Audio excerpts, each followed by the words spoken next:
वफाकी हुकूमत ने नया member finance Pakistan telecommunications authority तयनात न करने का फैसला करते हुए मोहम्मद नवीद को दोबारा तयनात करने की मंजूरी दे दी।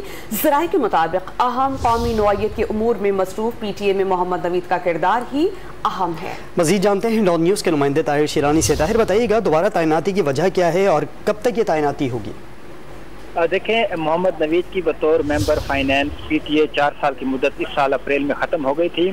तो उसके बाद वज़ीर-ए-आज़म शहबाज शरीफ ने वफाकी वज़ीर अयाज सादिक की सरबराही में एक सिलेक्शन कमेटी तश्कील दी।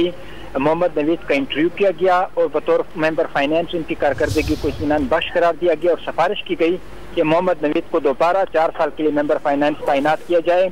इसके साथ साथ जो PTA के चेयरमैन हैं उन्होंने ये जवाब पेश किया कि अथॉरिटी अहम कौमी नौइयत के अमूर में सरगर्म अमल है जिसमें मोहम्मद नवीद का किरदार अहम करार दिया गया, इसलिए उन्हें दोबारा मेंबर फाइनेंस तैनात किया जाए। जिसके बाद काबीना डिवीजन ने वज़ीर-ए-आज़म की इजाज़त के बाद समरी तैयार की और वफाकी काबीना को भिजवाई गई और वफाकी काबीना ने सर्कुलेशन के जरिए मोहम्मद नवीद की दोबारा 4 साल के लिए बतौर मेंबर फाइनेंस चेयरमैन PTA तैनाती की मंजूरी दे दी है और इस हवाले से जल्द इम्कान है कि काबीना डिवीजन की जानिब से बाज़ाब्ता नोटिफिकेशन जारी किया जाएगा। ताहिर, बहुत शुक्रिया आपका।